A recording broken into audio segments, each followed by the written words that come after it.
Hello and welcome to the first installment of the Two Hands tutorial series on the Populous Personas channel.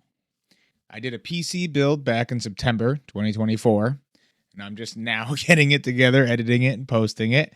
So this will be a shortened, condensed version, a little more TikTok brain friendly.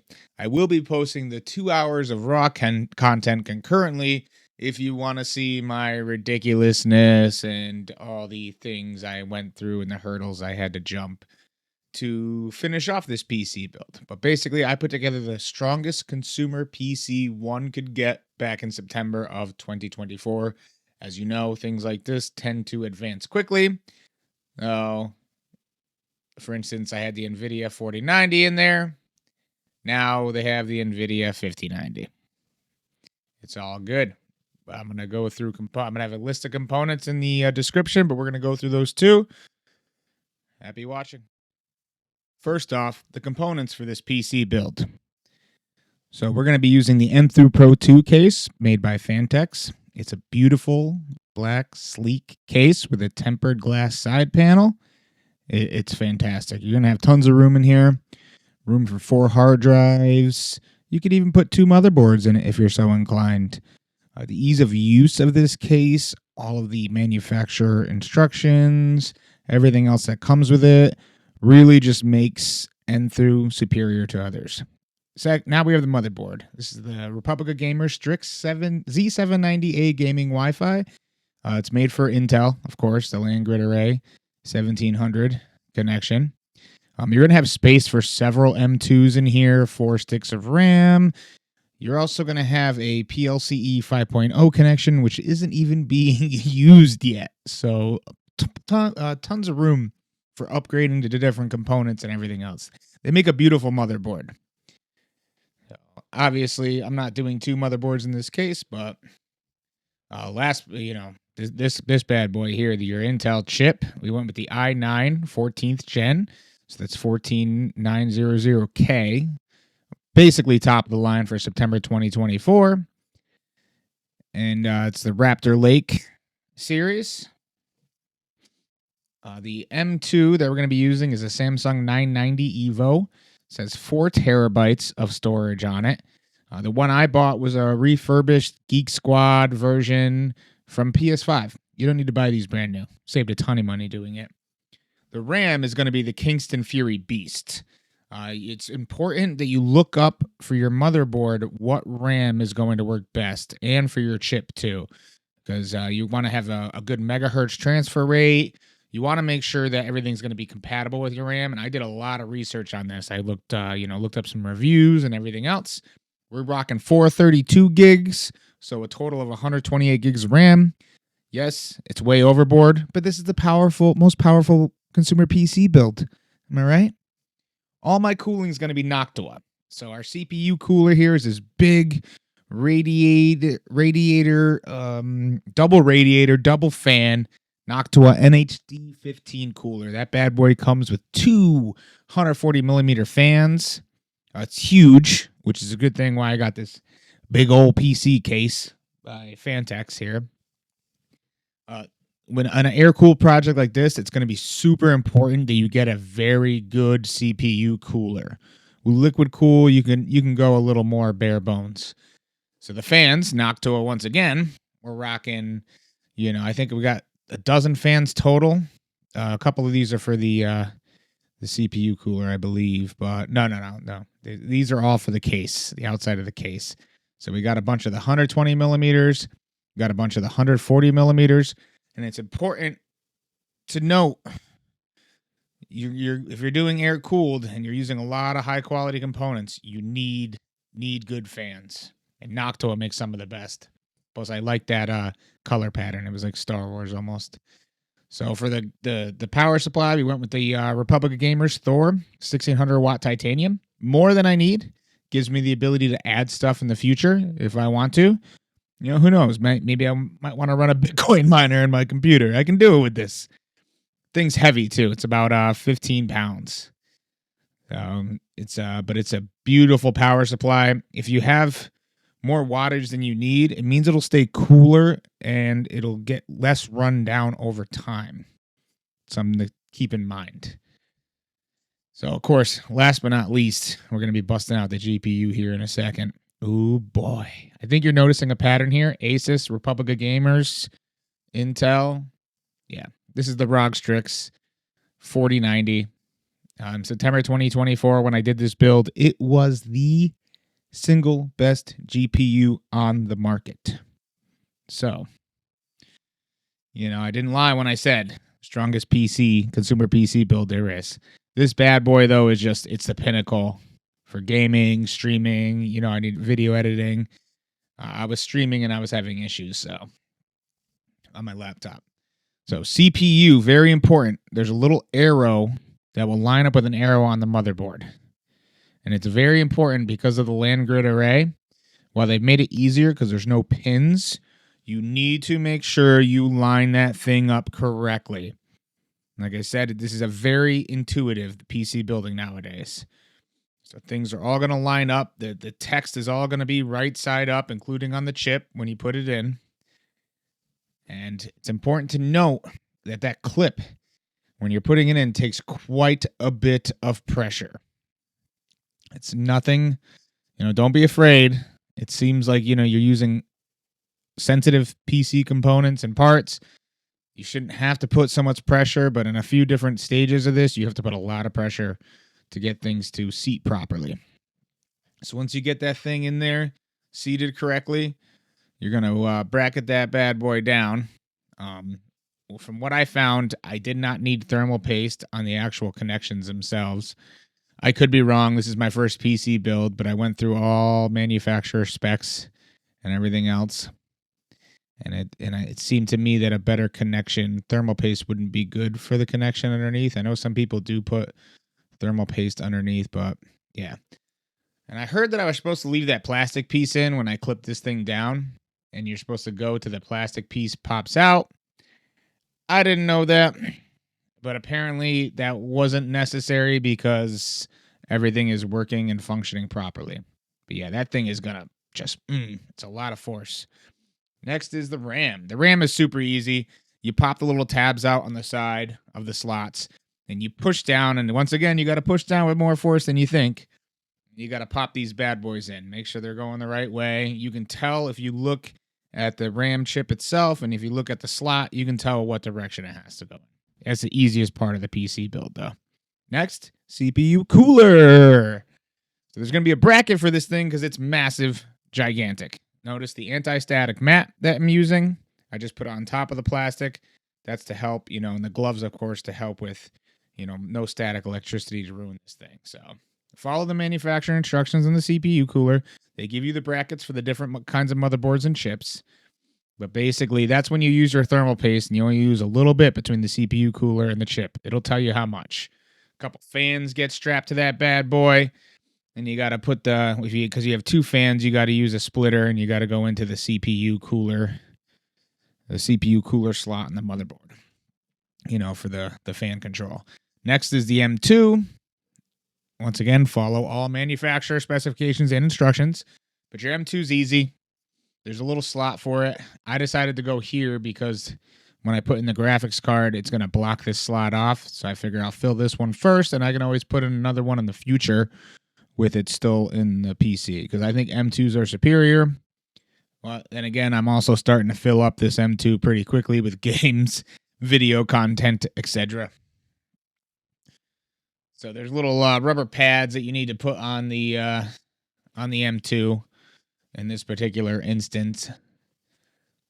So it keeps the little soldered connections off of the motherboard surfaces itself. Maybe we'll go ASMR now, okay? As you can see, I'm getting the M2 ready for a little install action. I'm sliding it in the slot. Oh, now we're going time-lapse. Put the bracket down back on there. Get everything nice and situated. You don't need to over-tighten. Fumbling a little bit here. Now that's in. It's beautiful. Now, the install into the case. That Fantex case is beautiful, as you can see. But they make it so the front case pops off. Dust covers everywhere for the fans. It's beautiful. And that tempered glass panel pops out with just a couple little hand tightened screws. You slide that bad boy out of there, and now you can get to work. As you can see, this is just a beautiful setup. You got all your hard drive slots there to the right. You can see the little grommets for the cables to run through. Putting in the motherboard. You know, you have to use the spacers and brackets and screws that are designed. I got a bunch of extra screws just because I'm ridiculous. I didn't use 99% of them. Yeah, you want to make sure that gets in there pretty good. I believe I had to remove a cover in order to get a screw in. I had a problem with dropping screws, so what I did was I used a little bit of thermal paste on the end of the screwdriver. Put the screw in there with the thermal paste so it stayed on the screwdriver until I was able to screw it in to the hole. And the motherboard's nice. They have a little brass ringlet for protection for where the screw actually goes in and is going to make contact with the motherboard. So you're less likely to snap that green fiber board. You do not have to be a gorilla. You do not have to be a mongoloid with this. I stress being careful. It's just a smarter way to be more cautious. Don't run into this thing just, being all ridiculously strong and such. This is sensitive components. So Noctua makes beautiful rubber connectors for the fans. It's pretty sweet. Obviously I had to time lapse this because I was fumbling a bit. You want to make sure all the connections are going the same, all the wires are going the same way. I know someone's going to say something about my cable management. I didn't really care about that. Sorry, not sorry. So those are my outtake fans that I'm putting on the front. All the intake fans are on the back and the top, and you want to make sure you have more intake CFM than exhaust CFM because you want a positively pressurized case. So the CPU cooler fans are blowing the same way as that back intake fan. So that back air suction is going right through the cooler. It's pulling more air through the cooler. It's a beautiful radiated setup.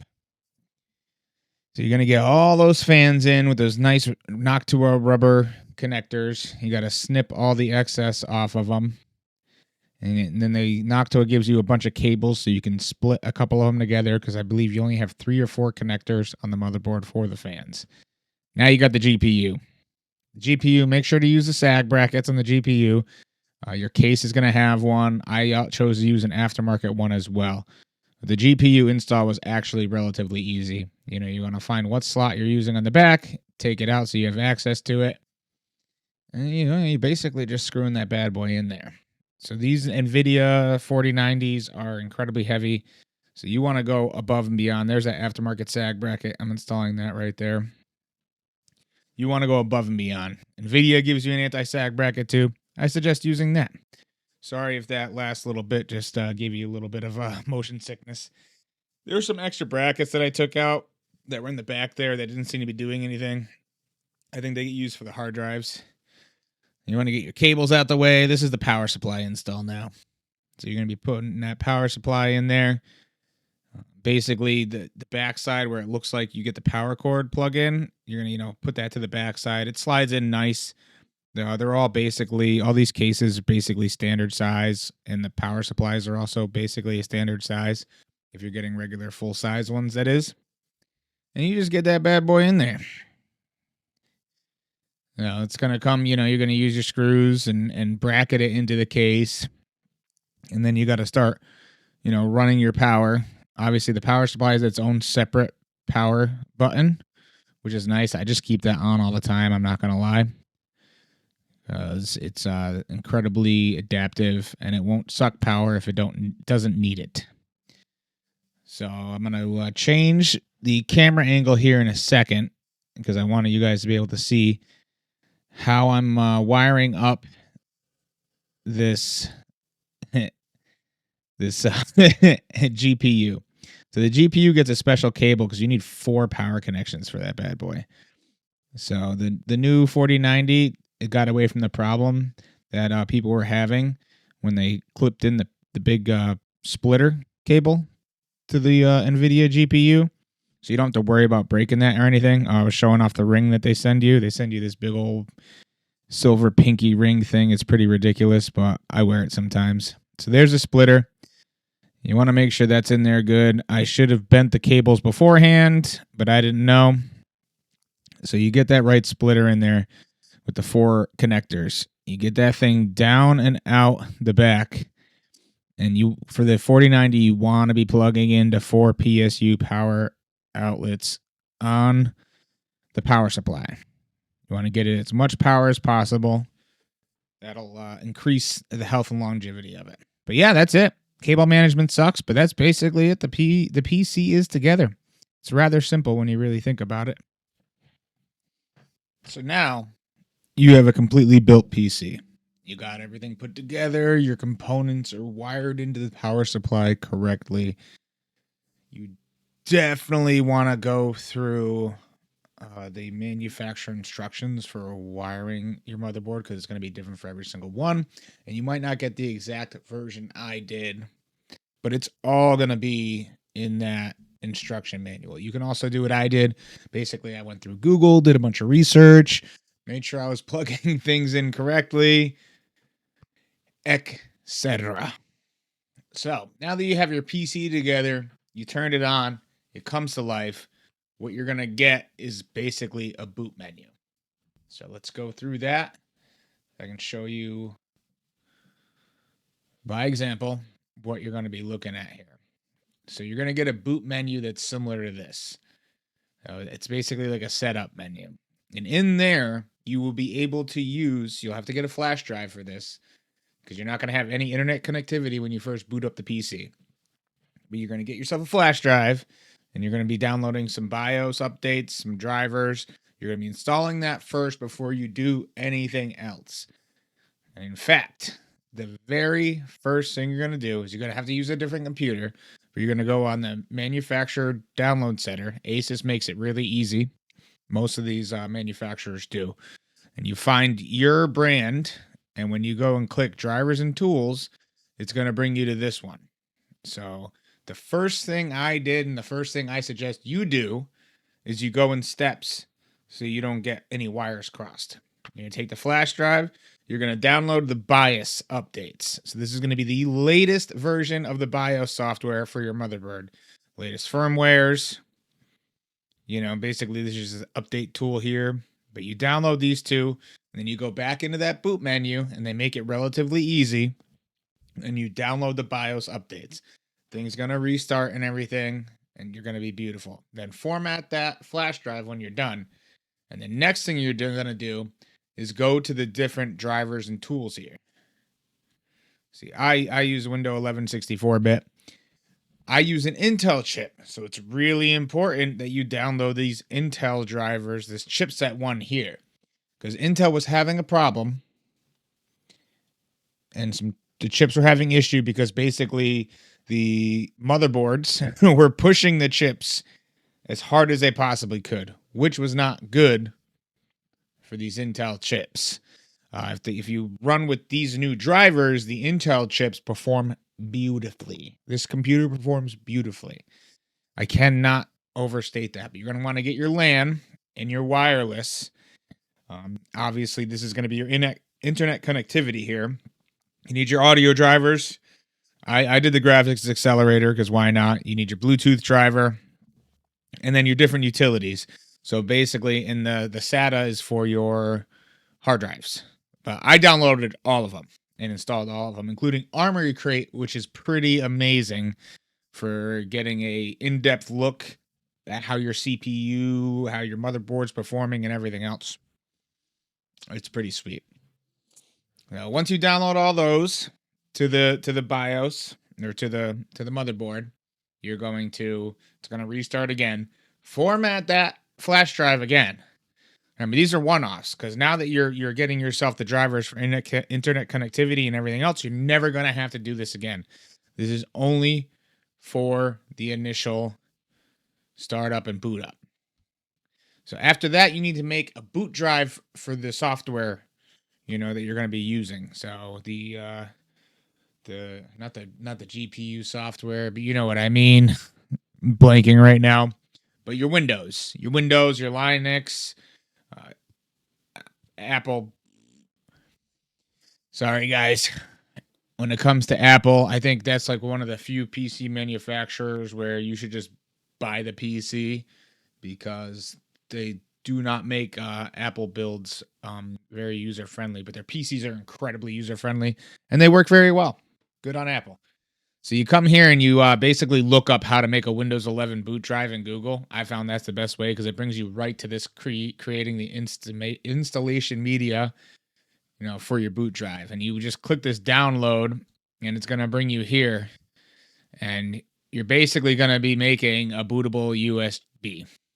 So the last time when you go in and you go to that boot menu, that setup menu for your motherboard, you're going to be, clicking that boot function. And be clicking that boot function and you're going to boot up whatever software that you decided to go with, whether it's Windows, Linux, etc. And then from there, it's going to be basically out of your hands. A wizard installation tool is going to take over. You're going to go in, select your language, etc. And before you know it, you will be on Windows. Windows will probably want to do some updates too. It's fine.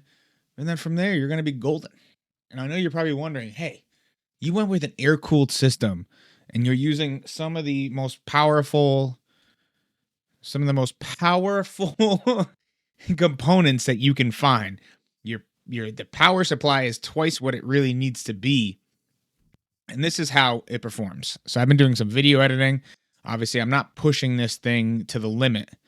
But as you can see, even while recording this video right now, my GPU handles it, or my CPU handles it beautifully. The temperature is only 33 degrees Celsius right now. That's not even anywhere near the 80 maximum. When I'm streaming the latest game, I'm playing the latest game, I'm streaming all off the same motherboard. I don't use any kind of screen capture with a secondary. I'm not getting above 45 degrees Celsius on the CPU. So this air-cooled behemoth is moving, all those Noctua fans is moving 3,000 CFM. And as you can see, the temperature stays relatively cool. We basically are usually, we're not running in power saving mode, but the wattage stays nice and low. You can see motherboard temp, CPU package. So a maximum of 42 degrees Celsius. The CPU package itself is something different. I think that has to do with the actual fans themselves, the fans and the intercooler thing itself. So it's a beautiful setup. Even just being air cooled, it's amazing. And I can change how it lights up and stuff. I can make it all, which I don't really care. I just let it do its thing. It slowly strobes between the different colors. And then the GPU itself too. So you can get a nice little interface here for your GPU. And as you can see, GPU temperature, the max I've hit doing this video editing and recording, all these voiceovers and everything, 33 degrees Celsius. Right now I'm rocking 27 degrees Celsius. This thing stays cool. You don't need liquid cooled. With a large case like this and a massive amount of CFMs cranking through this bad boy, like I can put my hand up to it. The air coming out isn't even lukewarm. It's incredible. And as you can see, it has a GPU temp max here where it'll shut off at. I've never gotten anywhere near that. It's pretty incredible. It is absolutely phenomenal. So now you got all your BIOSes installed, you got your Windows booted up, you're ready to go. And you can be like me. And that is going to be the conclusion of our PC build. Have fun. I hope it all works out good for you if you do plan on doing this. If not, and you're just going to go ahead and buy yourself a regular PC, fantastic.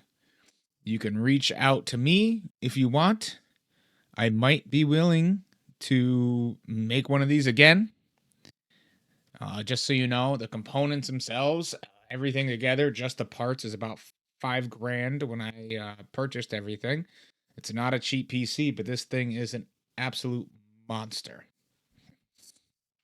So yeah, happy building.